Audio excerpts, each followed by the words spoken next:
My sister said, "Pay up or step aside." In court, and my parents stood demanding that I pay child. My name is Olivia Hartfield.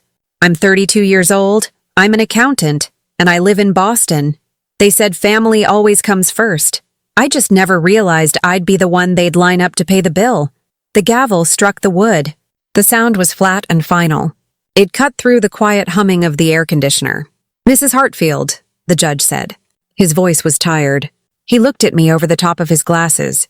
"Are you prepared to provide financial support for your sister's child?" I looked at him. I didn't look at my sister. I didn't look at my parents. I just looked at this man I had never met. This judge who held my whole life in his hands. The air in the courtroom was thick.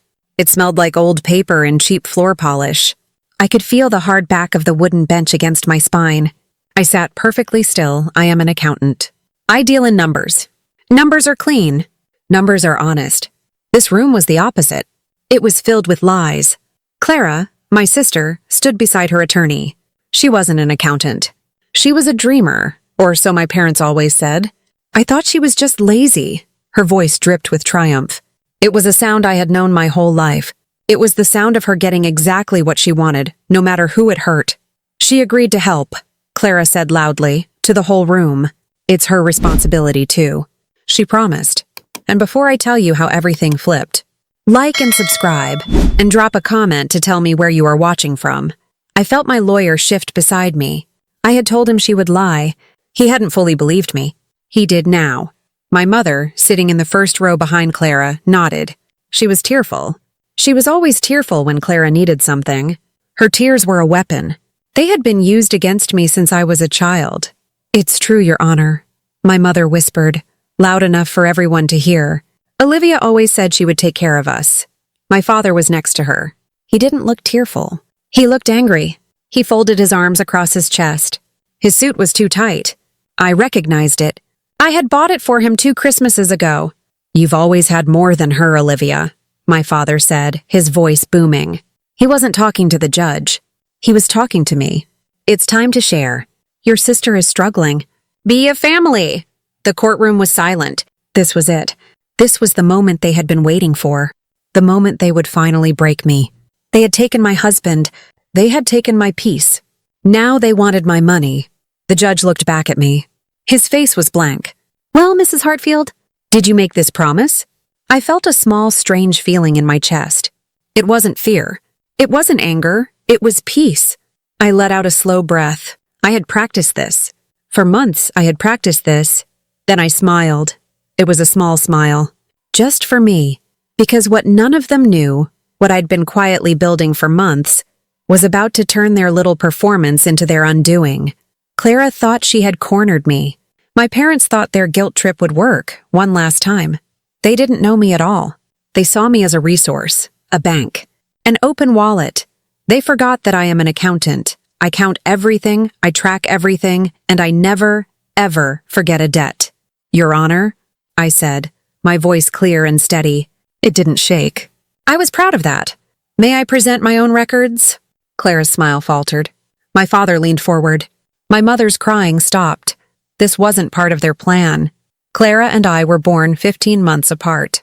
I was the older one, the responsible one, the quiet one.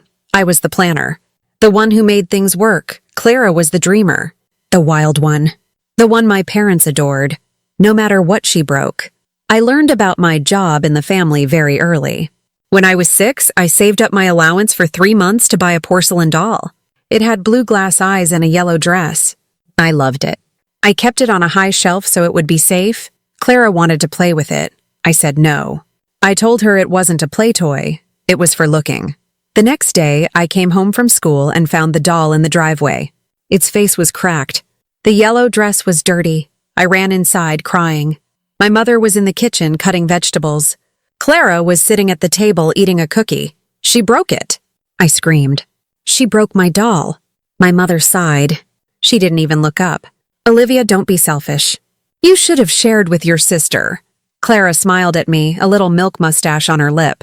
"It was an accident," she said. "It's just a doll," my father said later that night. "You're the older sister. You should be more mature. You can always get another one." But I couldn't get another one. I had spent all my money. That was the first lesson. My work meant nothing. Her wants meant everything. It wasn't favoritism, not exactly. It was an ecosystem. I was the tree, and she was the vine that wraps around the tree and chokes it. But everyone says, look how beautifully they grow together. When I was in high school, I got a job at a local diner. I saved every penny. I bought my own first car, a rusty blue Toyota. Clara, when she turned 16, didn't get a job. She said working was for uncreative people. My parents co-signed a loan for her. She got a brand new red convertible. She has more friends, Olivia, my mom explained, as if that made sense. She needs to be able to drive them around. When I got my acceptance letter to college, with a half scholarship for my grades, my father nodded. Good, he said. Accounting, smart. You'll make good money. When Clara announced she wasn't going to college, that she was going to find herself in Europe, my parents threw her a party. They cashed out a bond they had told me was for both your educations. It paid for her trip. She came back 3 months later, broken, complaining. This pattern repeated over and over. When I got my first internship at a Boston firm, I was so proud. I had worked so hard. I called home to tell them. My mother's voice was flat. That's nice, dear. But listen, don't brag about it, okay? You'll make your sister feel small. She's going through a hard time. I looked at the phone. What hard time? She got fired again, Mom said. Clara got fired from 3 jobs in a row. A coffee shop, a bookstore, an office where she was a receptionist. My parents said she was finding herself. The world is just too harsh for a sensitive soul like Clara, my mother would say. I was not a sensitive soul. I was the reliable one. I graduated. I got my CPA. I started making good money. And as soon as I did, the calls started. Olivia, darling, your sister just needs a little help with her rent this month. Olivia, Clara's car broke down. Could you just help with the repair bill? Olivia, she wants to take this art class. It would be so good for her spirit. It was an ecosystem. And I was the one funding it. I paid. I paid because it was easier than the fight. It was easier than the guilt trips. It was easier than hearing my father's disappointed voice. I thought we raised you to be generous, Olivia. I paid, and they smiled, and Clara dreamed. I didn't know that I was just practicing. I was practicing for the main event. I was practicing for them to take everything. I was the good daughter, the quiet one, the one who made things work. I was so busy being the tree, I didn't realize they were all holding axes. I met Daniel at a conference. A boring, sensible accounting conference in a gray hotel ballroom. He was different. He wasn't a dreamer. He wasn't wild. He was a builder. He had a small construction business. He built decks, repaired foundations. He built small, steady things. He was quiet. He was kind. He listened to me. When I told him about my job, he didn't ask how much money I made. He asked what I liked about it. I like the order, I told him, sipping a stale coffee. I like when everything balances to 0. He smiled. I'm the same, he said. I like when a line is perfectly level. I fell in love with him. I fell in love with his steadiness. He felt like a safe harbor. My family was a storm. Daniel was a quiet, solid house. We dated for a year. He was patient. He understood my long hours during tax season. I helped him organize his receipts and invoices. We were a good team. He met my family at a barbecue. My parents, of course, loved him. He was successful. He was handsome. Clara met him too. I saw the way she looked at him. It was the same way she had looked at my porcelain doll. I should have known then. I should have packed up my quiet, solid house and run. But I thought he was different. I thought he was mine. Clara was engaged to someone else at the time. A musician. My parents hated him. He's so unstable, my mother said. Clara started coming over to our apartment. My apartment, really? Daniel had just moved in. I just need to get away from the drama, she'd say, flopping onto my sofa. You and Daniel are so lucky. You're so normal. She would bring Daniel coffee when he was working on a site near her apartment. Just being friendly, she'd say. She started texting him. Olivia is so lucky to have you, Daniel. She's so strong. I wish I had someone strong like that. I'm having a crisis with my fiancé. Could I just get your advice? A man's perspective? I saw the texts. I told myself it was fine. Daniel told me she was just a kid. She was 28. It started as friendly texts. Then it was helpful car rides. Then it was accidental late nights. Daniel started coming home late. A client emergency? He'd say. Or just had to help Clara with a flat tire. He started to smell different, not like sawdust and sweat. He smelled like Clara's perfume. It was a heavy, sweet smell. Jasmine. The night I knew, I didn't scream. I didn't cry. It was 2 a.m. I was in bed. He was in the shower. He said he'd been working late on a bid. His phone lit up on the nightstand, a text from Clara. Last night was amazing. I can't believe you're really leaving her. He's going to be so mad. I just stared. My heart didn't break. It just stopped. I felt the blood drain from my face. I went cold. Betrayal doesn't always come like thunder. Sometimes it seeps in quietly. It's a slow leak, a hairline crack in the foundation, until the whole house is flooded, and you can't remember what peace sounds like. He came out of the bathroom, a towel around his waist. "You're still awake?" I looked at him. My quiet, solid house. He was just a building, and it was rotten. "Her perfume is on your skin," I said. My voice was a whisper. He didn't even have the decency to lie. He just looked at the floor. "Liv," he started. "It just happened. Get out," I said. He left. He packed a bag and he left. He went straight to her. 3 months later, they were together. Officially. No apology. No explanation. Just a family announcement at Sunday dinner. I only went because my mother had cried on the phone. "Please, Olivia. We need to heal as a family." I walked in. Clara was there, holding Daniel's hand. She was wearing my old engagement ring, the one Daniel had given me. She had gotten it sized down. My parents clapped. "We have wonderful news," my father announced. "Daniel and Clara are engaged." I looked at my mother. She was beaming. "Love finds its own way," my mother said, looking right at me. "We're just so happy Clara has finally found someone steady. Someone to take care of her." I looked at Daniel. He wouldn't meet my eyes. I looked at Clara. She smiled at me. The same smile from when we were kids. The smile that said, "I win." I didn't say anything. I just stood up. I walked out that night, and I never came back. I built a new life. A smaller, sharper life. I moved to a new apartment in a different part of Boston. A clean white box in the sky. I sold the condo I had shared with Daniel. I took the loss. I just wanted it gone. I threw myself into my work. I worked 80-hour weeks. I got a promotion, then another. I was good at my job. My job made sense. The numbers always balanced. People were the problem. People were chaos. I didn't speak to my family. They tried at first, my mother called. "I don't understand why you're doing this, Olivia. We're your family. You can't just cut us off. It's not Christian." "Was it Christian to celebrate my fiancé leaving me for my sister?" I asked. She started to cry. "You're twisting my words. Clara is just so vulnerable. She needs a good man. You're strong. You'll be fine. Goodbye, Mom," I said. I hung up. My father called next. He didn't wheedle. He yelled, "Who do you think you are? Your mother is a mess. You owe your sister an apology." An apology for what? For making this so difficult. For being so selfish. I hung up on him too. After that, they stopped. For a while, there was silence. The silence was wonderful. It was the sound of me healing. It was the sound of me balancing my own books for the first time in my life. Then, a year later, Clara had a baby girl. I found out on social media. A friend from high school sent me a link. A picture of Clara glowing in a hospital bed. Daniel, looking tired and proud. And a small, red-faced baby. They named her Grace. I stared at the name. Grace. Something my family knew nothing about. A week later, a thick, cream-colored envelope arrived at my office. An announcement card. A picture of the baby I didn't visit. I didn't send a gift. I sent a quiet card. I bought it at a pharmacy. It had a picture of a duck on it. Inside, I wrote 5 words. "May she never learn deceit." I signed my name.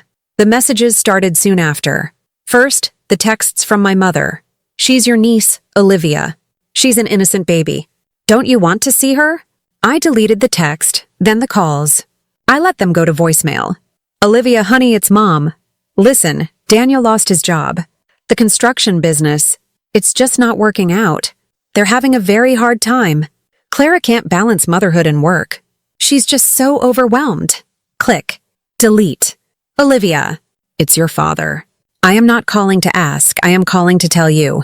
Your sister needs help. You make 6 figures. We know what you make. We saw your alumni magazine feature. Oh, God. The alumni magazine. I had been so proud of that. Be a good sister. His voice boomed from my phone speaker. Help them with the child's expenses.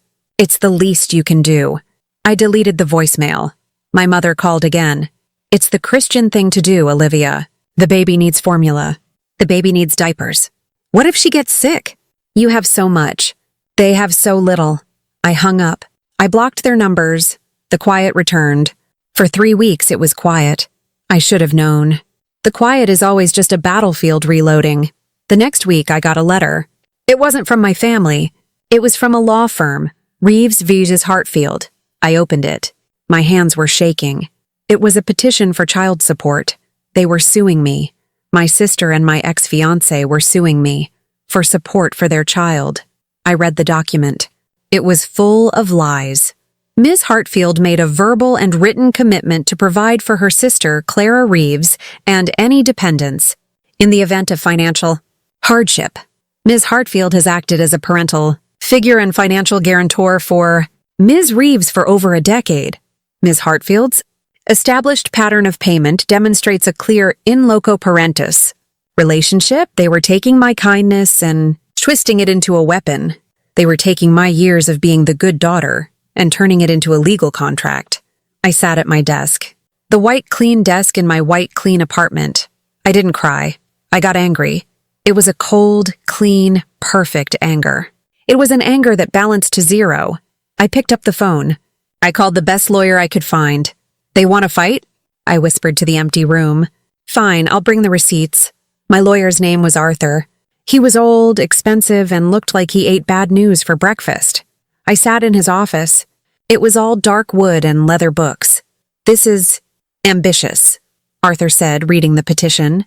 He looked at me over his glasses, just like the judge had, but his eyes were sharp.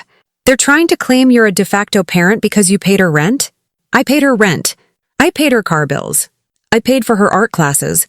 I paid for her European trip. My parents, they encouraged it. They said it was my job as the successful sister. And you have records of this? I slid a binder across his desk. A thick, black 3-ring binder. I'm an accountant, I said. I have records of everything. He opened the binder. He flipped through the pages. Bank statements. Check copies. Emails from my mother. Olivia, Clara just needs $500 for a deposit. Emails from my father.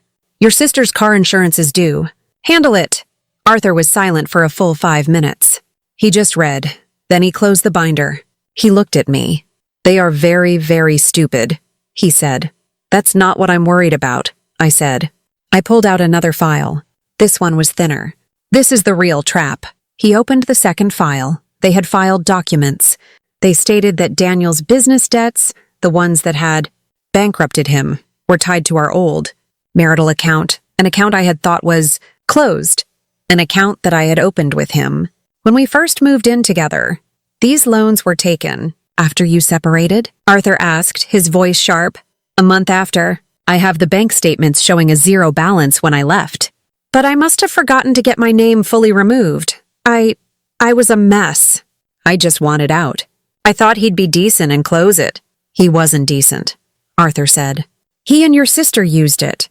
They're claiming that because my name was on the account, I am liable for his business debt. And they're claiming that his business debt is why they can't afford to care for their child. Therefore, I am responsible. It was a calculated ambush. It was brilliant, in its own terrible way. It wasn't just about the child support. That was the hook. The real prize was the business debt. They were trying to make me pay for the failure of the man who left me. Clara's idea, I was sure of it. Daniel wasn't this smart. This was my sister, the dreamer. She had been dreaming of this. They knew that if I couldn't prove separation before the loans were taken, I could be held financially responsible, I said. They're trying to bankrupt me. Arthur leaned back. This is beyond family law. This is fraud. I know, I said. But we have to prove it. We had 2 months before the hearing. I went home. I went to my clean white apartment. And I packed it up. I put my furniture in storage. I moved into a cheap extended stay hotel. I took a leave of absence from my job. I told my boss it was a family emergency. He understood. Then I went to work.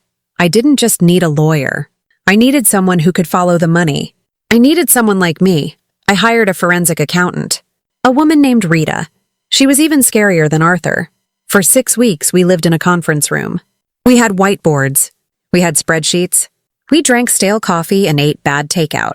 We pulled every transaction, every email, every text message, and we found it. We found the emails between Daniel and the bank. We found the loan applications, and then we found the crown jewel. Rita called me over. You need to see this. It was an IP log, an email from Daniel to his loan officer, sent 3 weeks after I left him.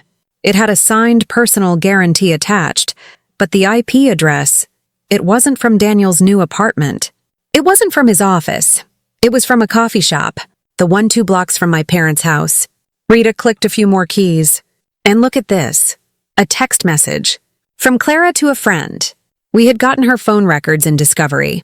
The text was from the same day. The same time. Friend. How are you going to get the money? Clara, don't worry. Liv's name is on everything. She's so stupid. She's so focused on being right, she won't even see us coming. Rita and I looked at each other. That's not all, Rita said. She pulled up another file. A social media post. Clara's. From the same day. A picture of her, smiling, holding a latte. The caption? Making big moves. Sometimes you have to be your own hero. The geotag? The coffee shop. 2 blocks from my parents' house. She hadn't just known. She had done it. She had forged my signature. Or, just as bad, she had convinced Daniel to do it, using my old digital files. My hands were steady. I didn't shake, I just saved the file. Exhibit A, fraud.pdf. The night before the hearing, my phone lit up. It was a text. From a number I didn't recognize. It's Clara. I stared at it. We're in court tomorrow. This is your last chance to be a decent person. Just give us what we want and it all goes away. Pay up or step aside. Step aside. As if I was the one in her way. As if she hadn't taken everything. I didn't reply. I just turned off my phone. I went to sleep. I had a big day tomorrow. I had receipts to file. The morning of the hearing, I woke up before the alarm. It was 5 a.m. The cheap polyester curtains of my extended stay hotel room were a sickly yellow color. The room smelled like stale air and old carpet. I had been living there for 6 weeks. My nice apartment, my white clean box in the sky, was in storage. My life was in cardboard boxes. I got up. I didn't feel tired. I felt sharp. I went to the small kitchenette and made a cup of instant coffee. I stood by the window, looking down at an empty parking lot. They thought I was in that apartment. They thought I was crying. They thought I was broken. They thought I was scared, trying to figure out how to pay them. They thought they had cornered me. I took a sip of the bad coffee. It was bitter but hot. I thought about Clara's text. Pay up or step aside. It was so like her. She thought there were only 2 options, her winning or her winning another way. She couldn't imagine a third option. She couldn't imagine me. I had spent my entire life stepping aside. I stepped aside for the broken doll. I stepped aside for the new car. I stepped aside for the trip to Europe. When she took Daniel, I stepped aside. When they announced their engagement at Sunday dinner, I stepped aside. I was the queen of stepping aside, and they had built their entire world on that one fact. They built their house on my aside. They were so used to me moving. They didn't know what would happen if I finally stood still. I turned from the window. For months, I'd been collecting everything. When I first left Daniel, I was just surviving. I was just trying to breathe. But when that lawsuit came, the shock woke me up. It was like a bucket of ice water. The grief was gone. The hurt was gone. All that was left was the math. I am an accountant. My brain is built on a simple rule. Everything must balance. And this was so unbalanced. I had hired Rita, the forensic accountant. We didn't just look at the bank records. We pulled everything, my old emails. I had saved them. Mom, I am sending you $1,000 for Clara's deposit. Please make sure she pays me back. Dad, here is the proof of payment for Clara's car insurance. This is the last time. It was never the last time. We had the timestamps from the bank. We had the IP logs. We had the text messages. Clara's text messages to her friends were a special kind of masterpiece. Daniel is a mess. But he's cute. And Liv's name is still on the business account. LOL. I'm moving in. He's so grateful I'm saving him from his cold fiancé. Men are so easy. Just used Liv's old info to guarantee the new loan. She won't even notice. She's too busy working. My parents are totally on my side. They just want me to be taken care of. It's about time. I had read them all. I had put them in a spreadsheet.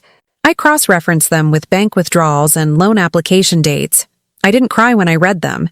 I just highlighted them in yellow. Today was not about feelings. Today was about facts. I took a shower. The water pressure was terrible. I got dressed. I had one suit. I had bought it for this day. It was dark charcoal gray. It was not a power suit, it was armor. I wore a plain white blouse. I pulled my hair back into a tight, severe bun. No makeup except for a little powder. I didn't want to look emotional. I didn't want to look anything. I wanted to look like a balance sheet. I packed my briefcase. One binder for me. One binder for my lawyer, Arthur. One very thick 3-ring binder for the judge. And copies for the other side. I walked out of the hotel.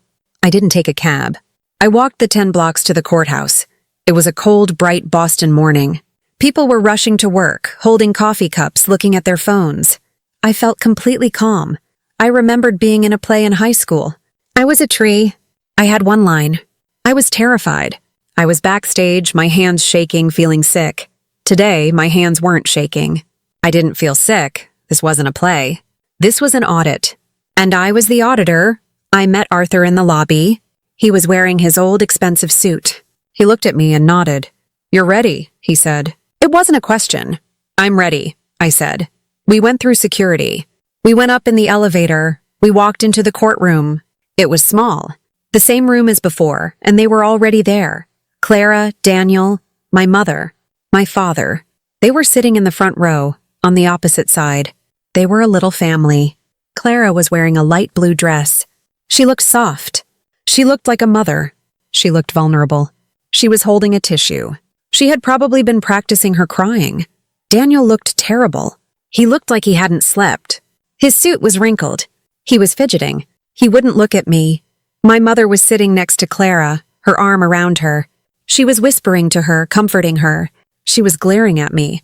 Her face said, "Look what you've done to your sister." My father sat on the end. He just looked angry. He was staring at me. His arms were crossed. He was trying to intimidate me. The way he always had. I sat down next to Arthur. I placed my briefcase on the floor. I opened my binder. I took out a pen. I didn't look at them. I just looked straight ahead. At the judge's empty chair. Clara thought she had cornered me. My parents thought they could guilt me. I came armed with facts. And the first rule of accounting is that facts don't care about your feelings. The gavel struck. The judge sat down. "Reeves versus Hartfield," he said, his voice echoing in the small room. Clara's lawyer went first. He was young, with a cheap suit and too much hair gel. He gave a long, sad speech. He painted a picture of a struggling young mother, a woman abandoned by her cold, wealthy, childless sister. "My client, Clara Reeves, is a new mother," he said, his voice thick with fake sympathy. Her sister, Olivia Hartfield, a woman of considerable means, promised to care for her. She promised to support her. And when Clara needed her most, when this beautiful baby girl, Grace, was born, Olivia Hartfield turned her back. Clara, right on cue, let out a small, quiet sob. My mother rubbed her back. "They are not asking for much, Your Honor," the lawyer said. "Just what was promised. Just a little help," he went on. He brought up the business debts. Daniel Reeves's business failed. It was a tragedy, and it was tied to an account he shared with Ms. Hartfield. She bears that responsibility. Her refusal to help is what has left this child, this innocent baby, without the support she deserves. The lawyer sat down. He looked very proud of himself. The judge looked at the paperwork. He sighed. Then he turned to me. "Mrs. Hartfield," he said. He still called me Mrs. "Do you have anything to say in your defense?" This was it. Arthur stood up. "Your Honor, Ms. Hartfield will be speaking for herself." This was Arthur's idea. He said, "Let them hear it from you. Let the judge see you." I stood up, slow and calm. The room was silent. I could feel all their eyes on me. Clara, Daniel, my parents. I buttoned the single button on my charcoal gray jacket. "Yes, Your Honor," I said. My voice was clear. It didn't shake. "I do." I picked up the thick 3-ring binder. The one labeled Exhibit A. I walked to the front. I gave one copy to Clara's lawyer. I gave one to the judge's clerk. Clara's lawyer flipped it open, annoyed. He thought it was just bank statements. Your Honor, I said, walking back to my table. I opened my own copy. My sister and her lawyer have built a story. I am here to provide the facts. I turned to the first tab. Page 1 is my final bank statement from the joint account, dated 3 days after I left Mr. Reeves. You will see the balance was 0. The account was closed by me. Clara's lawyer stood up. Objection. What is this? It's Discovery Counsel, Arthur said without even standing. You've had it for a week.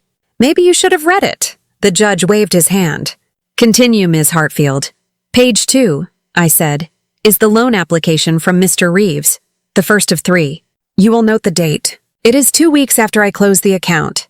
You will also note that the account number is different. He had opened a new account, a new business account, under a similar name, but it was not my account. I could see Daniel start to sweat. Page 3 is the signature page for that loan. It required a personal guarantor. I looked up. I looked straight at Clara. Her face was starting to get pale. Mr. Reeves was not creditworthy. His business was already failing. The bank required a co-signer. Daniel Reeves's signature is on the first line. My sister, Clara Reeves. Her signature is on the second, my mother gasped. No, she whispered. That's not true. Objection, the lawyer yelled, standing up. This is irrelevant. It is extremely relevant, counsel, the judge said. His voice was cold. He was reading ahead. It speaks to the financial state of the plaintiffs. I turned the page. Furthermore, Your Honor, my sister and Mr. Reeves knew they couldn't get the loans they needed. So they escalated. Page 10. This is a different loan application. A larger one. From a different bank. I paused. This was the one. This application was submitted online. The bank, seeing my name in the system from my old closed account, requested a digital confirmation. I have, on page 12, the IP logs from that confirmation. The electronic signature, it was not sent from my apartment. It was not sent from my office. I looked at Clara again. She was starting to shake. It was sent from a public Wi-Fi network. The IP address is for the coffee shop on the corner of Elm and Oak, 2 blocks from our parents' house. I turned the page. On page 13, you will see a social media post. From my sister Clara. She is at that coffee shop. On that day, at that time, her caption reads, Making Big Moves. And on page 14, a text message from my sister to a friend, sent 10 minutes later, just used Liv's old info to guarantee the new loan. She won't even notice. She's too busy working. The courtroom erupted in murmurs. Clara's lawyer was speechless. He was just staring at the page. Your Honor, I said, my voice growing stronger. My sister didn't just know about the debt. She acquired it. She and Daniel Reeves knowingly used my identity and my pre-divorce account access. Access I thought was sealed, for financial gain. They committed identity theft. They committed bank fraud. And they committed tax fraud by filing for benefits using an income statement that was based on those fraudulent loans. The color drained from their faces. All of them. My mother's mouth was open. She looked horrified. My father was standing up. That's a lie. You're lying, Olivia. Sit down. The judge roared. My father, for the first time in his life, did what he was told. He fell back into the bench, Clara was whispering. I could just hear her. She was leaning across the table to her lawyer. She wouldn't dare, she whispered. She wouldn't dare. I looked at her. I looked at my little sister, the dreamer, the one everyone had to protect. I looked at the woman who had stolen my fiancé, my peace, and then tried to steal my future. I didn't yell. I didn't cry. I just spoke the truth. You dared first. The judge stared at the papers. He wasn't flipping anymore. He was reading. The silence in the courtroom was a new kind. It wasn't the silence of waiting. It was the silence of an execution. I could hear Clara breathing. It was fast and shallow. She was starting to hyperventilate. My mother was crying, but not her usual weaponized tears. These were real. They were tears of shock. She was finally seeing the snake in the garden. She just didn't realize she had helped raise it. My father just looked old. The anger was gone. He just looked deflated. The judge closed the binder. He put his hands on top of it. He looked at Clara and Daniel. Mr. Reeves, Mrs. Reeves. He didn't call her Mrs. anymore. Your lawyer. Do you have anything to say about this evidence? Clara's lawyer stood up. He looked sick. Your Honor, we were not aware. This is a clear family dispute? A family dispute? The judge cut him off. Counsel, I am looking at bank fraud. I am looking at perjury. You filed a sworn statement with this court, claiming your clients were destitute. You failed to mention why. You failed to mention that their destitution is a direct result of their own criminal activity.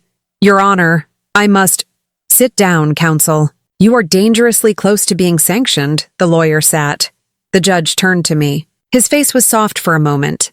Ms. Hartfield, you have been through an ordeal. I am sorry for the court's time. Then he looked back at them.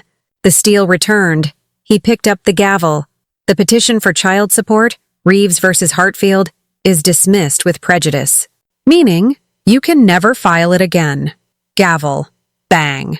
The claims of financial responsibility against Ms. Hartfield are found to be not only false, but fraudulent. Gavel. Bang. And finally, he said, looking at my thick black binder, the evidence of bank fraud, identity theft, and perjury presented in Exhibit A is compelling. This court's jurisdiction is child support. I cannot rule on these matters. However, I am referring this entire file and a transcript of this hearing to the United States Attorney's Office for the District of Massachusetts. Your counterclaims for fraud and identity misuse, Ms. Hartfield, will be heard. Just not by me.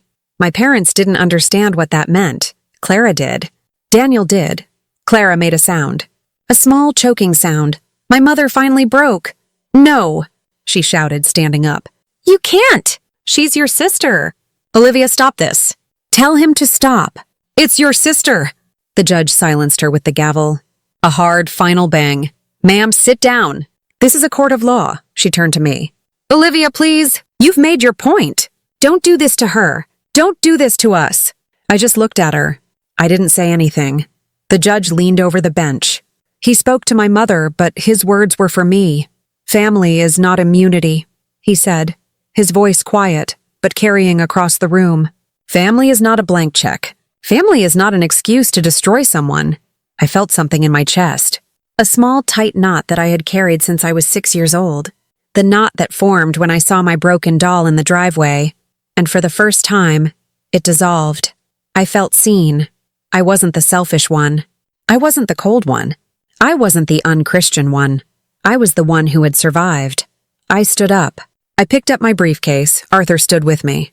He put his hand on my back. This way, Ms. Hartfield, he said. I walked out of the courtroom. I didn't look back. I didn't look at Clara, who was now sobbing into Daniel's wrinkled suit. I didn't look at my father, who was holding his head in his hands. I didn't look at my mother, who was staring at me with a look of pure animal terror. I just walked out. Into the hallway. I walked to the elevator and pressed the button. I felt quiet. It wasn't victory. It wasn't joy. It was balance. The ledger, after all these years, was finally, perfectly balanced to zero. The consequences didn't happen all at once. It wasn't like a movie. It was a slow, quiet unraveling. Arthur called me a week later. The DA's office is taking it, he said. The U.S. attorney. They are very interested, especially in the bank fraud. They don't like being lied to. What does that mean? I asked. I was back in my clean white apartment. The boxes were gone. I was unpacking my life. It means they're indicting Daniel. And they're offering Clara a deal. If she testifies against him fully, she might avoid jail time. But she's not getting away clean. Not with the identity theft. That was her. I hung up. I looked around my living room. I had bought a new sofa. A blue one. I didn't feel happy. I didn't feel sad. I just felt a fact. This was a fact. A month later, Clara's accounts were frozen. All of them. The bank that she and Daniel had defrauded, they came for their money, and they came hard. Daniel was arrested. He faced criminal charges for wire fraud. He didn't have money for a good lawyer. He used a public defender. He was found guilty. He was sentenced to 3 years in a federal prison. The news came to me in an email from Arthur. I read it. I closed the email. I went back to work. My life was quiet. I was working. I was sleeping. I was for the first time breathing. And then the phone rang. It was a Sunday morning. I was making coffee. It was a blocked number. I let it go to voicemail. I had a new rule. If you don't have a name, I don't have time. A minute later, the voicemail icon popped up. I pressed play. My mother's voice. She was hysterical. Olivia! Olivia, pick up the phone! You have to pick up the phone. Oh God, Olivia, they're taking the house. I frowned. They're taking our house. She screamed. The bank. They're foreclosing! We got a notice. We're losing the house. There was fumbling. My father's voice. Your mother is right, he said. His voice was broken. I had never heard him sound broken. He was always so angry, so strong. We co-signed for Clara. After you left. She and Daniel, they needed a place. They said it was just a formality. We co-signed on their new loans. The ones you found, I stopped. I sat down on my new blue sofa. They had co-signed the fraudulent loans. We didn't know, Olivia. My mother was crying again. We didn't know it was that much. We thought she was just getting on her feet. And now, the bank says, with Daniel in prison and Clara's accounts, it's all on us. A long, terrible pause. Then, my father's voice, low and shaking with a new kind of rage. This is your fault, he whispered. You did this. You could have just paid her. You could have just helped. But you had to be right. You had to bring it all down. He hung up. I sat in the silence of my apartment. The sun was streaming in. This is your fault. We didn't know it would go this far. They still didn't see. They couldn't see. They still thought I was the one who lit the match. They didn't understand that they had been living in a house soaked in gasoline for 30 years. I had been the fire extinguisher. I had been the warning system. I had been the one running around, putting out their little fires. I hadn't taken anything from them. I'd just stopped giving. I stopped being the tree that held up the vine. I stopped being the bank. I stopped being the quiet, reliable one. When I stepped away, the whole rotten structure they had built, it just fell. That's not destruction. That's gravity. I picked up the phone. I looked at their voicemail. I pressed delete. 6 months later, I stood by the window of my new apartment. It wasn't the white box. This one was different. It was in an old brick building. It had hardwood floors that creaked. It had high ceilings. It overlooked the Charles River. I watched the scullers cutting through the water. The light was gold. It was early evening. The light hit a glass on my table and it threw a small rainbow on the wall. I thought about them. Clara took the deal. She testified against Daniel. She got 5 years of probation and had to pay a fine I knew she could never afford. She was living with a friend. She had lost her baby. Grace was in temporary foster care until Clara stabilized. My parents lost their house. They were renting a small apartment in a bad neighborhood. My mother was working as a cashier. My father was a greeter at a big box store. They were broken. I didn't feel joy. I just felt the quiet. I whispered to myself, peace isn't revenge. Revenge is loud. Revenge is angry. Revenge is still about them. This was peace. Peace is proof they no longer control you. Peace is a ledger that is finally balanced. Peace is a quiet apartment, a view of the river, and a future that belongs only to me. If you've ever been blamed for what you didn't do, or forced to clean up what others broke, hit like, subscribe, and tell me where you're watching from. Because silence doesn't mean surrender. Sometimes, it's the sound of winning.